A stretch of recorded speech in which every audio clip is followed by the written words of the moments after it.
In 1905, Rhyolite, Nevada was not just a town, it was a fever dream. It was a place where men clawed at the earth with desperate hands, pulling out gold and filling the holes with hope.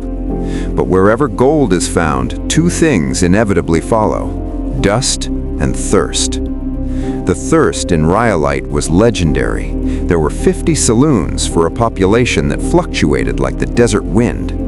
Water was a luxury, imported in barrels and sold for a premium. Whiskey and beer, however, flowed like the Amargosa River during a flash flood. Every morning, the sun would rise over the funeral mountains to illuminate a landscape glittered not with gold dust, but with glass. Thousands of empty bottles, brown lager bottles from Milwaukee, green champagne bottles from France, clear medicine bottles from snake oil salesmen littered the alleys and the scrub brush. They were the husks of the previous night's revelry, discarded and forgotten. Enter Tom Kelly. Kelly was not a frantic prospector. He was an older man, a mason by trade, with hands roughened by decades of work and eyes that saw the world differently. He had come to Rhyolite late in the boom, when the price of lumber had skyrocketed. Wood had to be hauled in by rail from hundreds of miles away. To build a simple wooden shack cost a small fortune. To build a proper house required a king's ransom. One sweltering afternoon, Kelly stood outside the northern saloon, wiping the grit from his forehead. He watched a bartender sweep a dozen empty beer bottles out the back door. They clattered onto a growing pile, shimmering in the heat. A younger miner, flush with a day's wages, laughed as he tossed an empty bottle of Adolphus Busch beer into the dirt. "Useless trash," the miner spat. Kelly walked over and picked up the bottle. The glass was thick, amber-colored, and still cool to the touch. He tapped it with his fingernail. Clink! It was solid, it was durable, and most importantly, it was free. "Trash?" Kelly murmured to himself, turning the bottle in the sunlight until it glowed like a gemstone. "Or bricks?" The ridicule began almost immediately. When Tom Kelly started collecting bottles, the town assumed the desert heat had finally cooked his brain. He was seen wandering the alleys behind the stock exchange, pushing a wheelbarrow, gathering the discarded refuse of the miners. "Look at old Kelly," they jeered, "digging for glass instead of gold." Kelly ignored them. He had a vision. He saw the piles of refuse not as garbage, but as a resource. He recruited the town's children, offering a few pennies for every 100 bottles they brought to his lot. It was a chaotic treasure hunt. The children scoured the town, raiding the trash heaps of the 50 saloons, bringing back wheelbarrows overflowing with glass. He gathered nearly 50,000 bottles. The majority were Adolphus Busch beer bottles, deep amber glass that turned to liquid gold when the sun hit them. But there were others: the dark olive of wine bottles, the pale blue of mineral water, the clear crystal of spirit flasks. Kelly cleared a patch of land on the edge of town. He didn't have timber, but he had the desert itself. He mixed adobe mud, clay, sand, and water, creating a mortar that would bake as hard as rock in the Nevada sun. He laid the foundation in an L shape. Then the masonry began. It was a painstaking process. A brick is uniform, a bottle is not. Kelly had to lay them on their sides, bottoms facing out, necks pointing in. He placed them in the wet adobe mud, row by row, like a baker stacking loaves of bread. He wasn't just building a wall, he was weaving a mosaic. He arranged the colors with the eye of an artist: a row of brown, a pattern of green, a highlight of blue. He ensured the necks were covered on the interior, plastered over so the walls would be smooth, while the bottoms remained exposed on the exterior. The skepticism of the town slowly turned into curiosity. Men would stop on their way to the mines to watch the old mason at work. "It'll never hold," a carpenter declared one day, examining the strange structure. "One good gust of wind and the whole thing'll shatter." Kelly didn't look up from his trowel. "Glass is made of sand and adobe is made of earth," he said, calmly. "They belong together. This house will stand long after your wooden frame has rotted away." By early 1906, the house was finished. It was a marvel. It was small, a 3-room cottage with a wide veranda, but it possessed a strange, mesmerizing beauty. From the outside, the walls looked like a honeycomb made of dark jewels. The bottoms of the bottles, uniform and round, created a texture that no brick could mimic. But the true magic happened when you stepped inside. Kelly invited a few neighbors in during the late afternoon. As the sun began to dip toward the horizon, the harsh desert light struck the exterior walls. The room exploded with color. The light filtered through the amber glass, bathing the interior in a warm, golden glow. It was soft, diffuse, and church-light. The green bottles cast emerald shadows. The blue ones added touches of sapphire. It was like standing inside a kaleidoscope. The thick glass also provided excellent insulation. While it was 110 degrees outside, the interior of the bottle house remained remarkably cool, the air trapped inside the bottles acting as a buffer against the heat.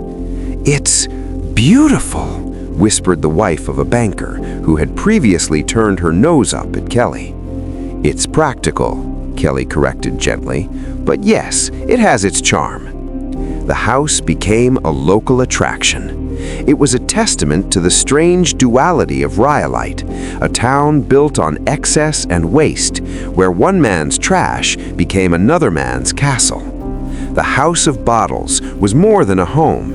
It was a physical manifestation of the boomtown spirit. It was built literally from the vices of the city. Every brick in that wall represented a drink poured, a laugh shared, or a sorrow drowned.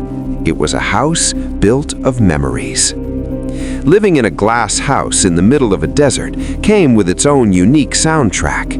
When the winter winds whipped down from the Bullfrog Hills, they would rush over the exposed surfaces of the bottles. While the mud sealed the gaps, the varying shapes of the glass bottoms created a peculiar acoustic effect. Some said the house sang. On stormy nights, a low, mournful whistle would emanate from the walls, a hum that vibrated through the floorboards. It was the sound of the wind playing the house like a massive earthen flute. Kelly lived there comfortably. He had proven everyone wrong. His trash heap was the most comfortable dwelling in town. He had a roof over his head that hadn't cost him a fortune in lumber fees. He had insulation that beat the expensive hotels, and he had a view of the desert filtered through the golden lens of a beer bottle. But Rhyolite was a star that burned too bright, too fast.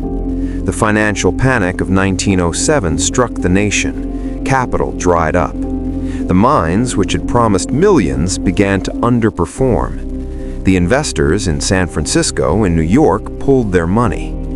The exodus began. At first, it was a trickle, then a flood.